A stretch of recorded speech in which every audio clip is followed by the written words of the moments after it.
أتأمرون الناس بالبر وتنسون أنفسكم وأنتم تتلون الكتاب أفلا تعقلون؟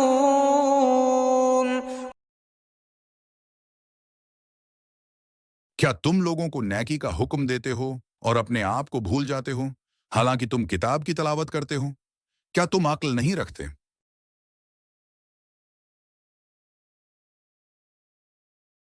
یہ آیت بنی اسرائیل کے علماء اور رہنماؤں کو خطاب کرتی ہے جو لوگوں کو نیکی اور تقوی کا درس دیتے تھے لیکن خود ان باتوں پر عمل نہیں کرتے تھے۔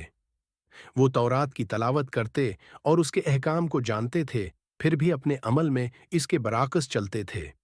اللہ تعالیٰ نے انہیں اس آیت میں اس منافقت پر تنبیہ کی کہ وہ دوسروں کو نیکی کی تعلیم دیتے ہوئے خود اپنے نفس کو کیوں بھول جاتے ہیں۔ یہ آیت نبی کریم صلی اللہ علیہ وسلم کی بعثت کے وقت نازل ہوئی، جب بنی اسرائیل کے علماء اور رہنما دوسروں کو تو نیکی کا حکم دیتے تھے لیکن خود اللہ کے احکامات پر عمل نہیں کرتے تھے۔ اس آیت میں اللہ تعالیٰ نے انہیں یہ بات یاد دلائی کہ دوسروں کو نصیحت کرنے سے پہلے خود بھی عمل کرنا ضروری ہے۔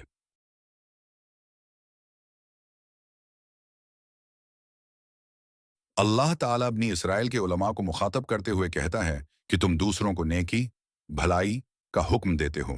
یہاں بالبر سے مراد ہر قسم کی نیکی اور بھلائی ہے، جیسے سچ بولنا، عدل کرنا اور اللہ کے احکامات پر عمل کرنا۔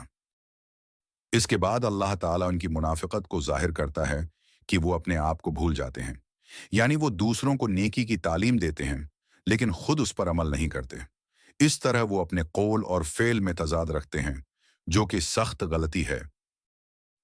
اللہ ان کے رویے پر حیرت کا اظہار کرتا ہے کہ وہ کتاب اللہ تورات کی تلاوت کرتے ہیں، اس کے احکامات کو جانتے ہیں اور پھر بھی عمل نہیں کرتے۔ وہ اچھی طرح جانتے ہیں کہ کیا درست ہے اور کیا غلط، لیکن اس علم کو اپنی زندگی میں نافذ نہیں کرتے۔ آخر میں اللہ ان کی عقل کو جھنجھوڑتا ہے کہ کیا تم سمجھتے نہیں، یعنی جو لوگ دوسروں کو نیکی کا حکم دیتے ہیں انہیں خود بھی ان نیکیوں پر عمل کرنا چاہیے۔ جو شخص دوسروں کو نصیحت کرے اور خود اس پر عمل نہ کرے، اس کی نصیحت کا اثر بھی ختم ہو جاتا ہے۔ یہ آیت انسان کو یہ سبق دیتی ہے کہ قول اور فعل میں تضاد ایک بڑی منافقت ہے اور ہمیں دوسروں کو نصیحت کرنے سے پہلے خود اپنے اعمال کو درست کرنا چاہیے۔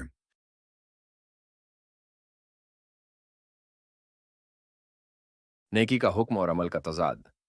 اس آیت سے ہمیں یہ حکمت ملتی ہے کہ ہمیں صرف نصیحت کرنے والا نہیں ہونا چاہیے، بلکہ جو نیکی ہم دوسروں کو بتاتے ہیں اس پر خود بھی عمل کرنا چاہیے۔ یہ ہمارے قول اور عمل میں یکسانیت کی ضرورت کو ظاہر کرتی ہے۔ علم اور عمل کی اہمیت۔ علم بغیر عمل کے بے سود ہے۔ یہ آیت ہمیں بتاتی ہے کہ جو لوگ اللہ کی کتاب کا علم رکھتے ہیں ان پر لازم ہے کہ وہ اپنے عمل میں کہ وہ اس علم کو اپنی زندگی میں نافذ کریں۔ منافقت سے بچنا۔ اس آیت میں اللہ تعالیٰ منافقت کی شدید مذمت کرتا ہے۔ منافق وہ ہوتا ہے جو دوسروں کو نیکی کی دعوت دیتا ہے لیکن خود اس پر عمل نہیں کرتا۔ عقل کا استعمال۔ اللہ نے اس آیت کے آخر میں بنی اسرائیل کی عقل کو مخاطب کیا کہ وہ سمجھنے اور عقل استعمال کرنے کی تاکید کرتے ہیں۔ انسان کو چاہیے کہ وہ اپنے علم کو عمل میں لائے، ورنہ اس کا علم بے فائدہ ہے۔ تلاوت کا مقصد۔ اس آیت میں اللہ نے تلاوت کا مقصد واضح کیا ہے کہ یہ صرف زبانی نہیں ہونی چاہیے، بلکہ اس کا اثر انسان کی زندگی اور عمل پر بھی ہونا چاہیے۔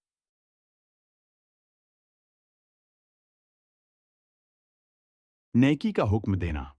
اللہ نے بنی اسرائیل کے علماء کو تنبیہ کی کہ وہ دوسروں کو نیکی کا حکم دیتے ہیں لیکن خود اس پر عمل نہیں کرتے۔ قول و فعل میں تضاد۔ اس آیت میں منافقت کو واضح کیا گیا ہے کہ دوسروں کو نیکی کا حکم دینے والے کو خود بھی اس پر عمل کرنا چاہیے، ورنہ اس کا عمل بے اثر ہو جاتا ہے۔ علم کے مطابق عمل کرنا۔ اللہ تعالیٰ نے یہ بات واضح کی کہ جو لوگ کتاب اللہ تورات کی تلاوت کرتے ہیں انہیں اس علم پر عمل بھی کرنا چاہیے۔ منافقت کی مذمت۔ اس آیت میں منافقت کی سخت مذمت کی گئی ہے کہ انسان کو قول اور عمل میں تضاد نہیں رکھنا چاہیے۔ عقل کا استعمال۔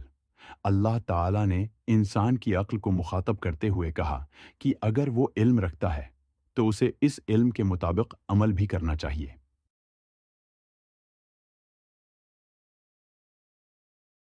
استاد کا عمل اور تعلیم میں تضاد۔ ایک استاد اپنے طلباء کو دیانتداری، سچائی اور محنت کرنے کی تلقین کرتا ہے، لیکن خود غیر ذمہ دارانہ رویہ اپناتا ہے اور اپنے فرائض میں کوتاہی کرتا ہے۔ طلباء اس کے عمل کو دیکھ کر اس کی باتوں پر یقین نہیں کرتے، کیونکہ وہ خود ان اصولوں پر عمل نہیں کرتا جو وہ سکھاتا ہے۔ والدین کا بچوں کو نصیحت کرنا لیکن خود عمل نہ کرنا۔ والدین اپنے بچوں کو سچ بولنے، صبر کرنے اور دوسروں کی مدد کرنے کی نصیحت کرتے ہیں، لیکن خود غصہ کرتے ہیں، جھوٹ بولتے ہیں یا خود غرضی کا مظاہرہ کرتے ہیں۔ بچے والدین کی باتوں سے متضاد عمل کو دیکھ کر کنفی وجن کا شکار ہوتے ہیں۔ سیاستدان کی وعدہ خلافی۔ ایک سیاستدان اپنی مہم کے دوران عوام سے وعدہ کرتا ہے کہ وہ ان کے لیے بہتر حالات پیدا کرے گا، ایمانداری سے کام کرے گا اور ان کے حقوق کا تحفظ کرے گا، لیکن اقتدار میں آنے کے بعد وہ اپنے تمام وعدے بھول جاتا ہے اور عوام کی فلاح و بہبود کو نظر انداز کرتا ہے۔ ایک بزنس مین کا اصولوں کی خلاف ورزی۔ ایک بزنس مین اپنے ملازمین کو اخلاقی اقدار، اصولوں پر چلنے اور دیانتداری کی تلقین کرتا ہے، لیکن خود ان اصولوں کی خلاف ورزی کرتا ہے، ملازمین کے ساتھ دھوکہ کرتا ہے اور غیر منصفانہ سلوک کرتا ہے۔ یہ عمل بزنس مین کی ساکھ کو خراب کرتا ہے۔ ایک عالم دین کا منافقانہ عمل۔ ایک عالم دین مسجد میں خطبہ دیتا ہے اور لوگوں کو صدقہ دینے، نماز قائم کرنے اور اللہ کی راہ پر چلنے کی تلقین کرتا ہے، لیکن خود وہ ان اعمال سے دور رہتا ہے۔ اس کا یہ عمل لوگوں کے دلوں میں اس کے بارے میں منفی خیالات پیدا کرتا ہے۔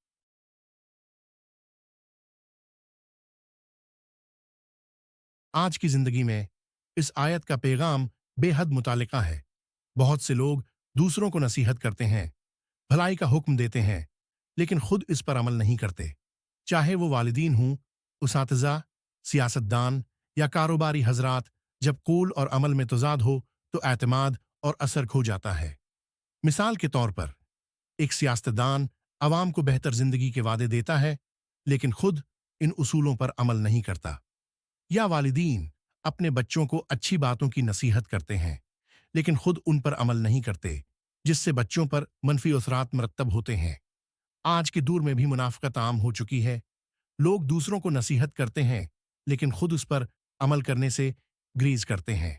اس آیت کا پیغام یہ ہے کہ ہمیں صرف زبانی نصیحت کرنے کے بجائے اپنے عمل سے بھی اس نصیحت کا ثبوت دینا چاہیے۔ معاشرے میں سچائی اور عدل کے اصولوں پر چلنا صرف دوسروں کو بتانے سے نہیں، بلکہ ان اصولوں پر خود عمل کرنے سے بھی ممکن ہے۔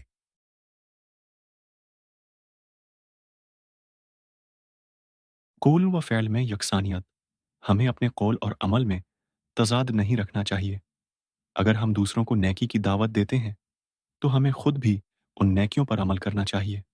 منافقت سے بچنا۔ یہ آیت ہمیں منافقت سے بچنے کا درس دیتی ہے۔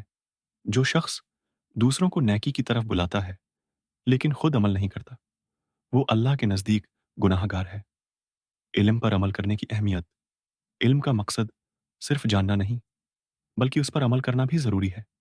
جو لوگ علم رکھتے ہیں، ان پر لازم ہے کہ وہ اپنی زندگی میں اس علم کا اطلاق کریں۔ عمل کی تاثیر۔ نیکی کی بات کرنا کافی نہیں، بلکہ نیکی پر عمل کرنا ضروری ہے۔ جو لوگ نیکی کا درس دیتے ہیں اور خود عمل کرتے ہیں، ان کی باتوں کا زیادہ اثر ہوتا ہے۔ عقل و دانش کا استعمال۔ اس آیت کا اختتام عقل و دانش کی تلقین پر ہوتا ہے۔ جو لوگ حقائق کو سمجھ کر عمل نہیں کرتے، وہ اپنی عقل کا درست استعمال نہیں کر رہے۔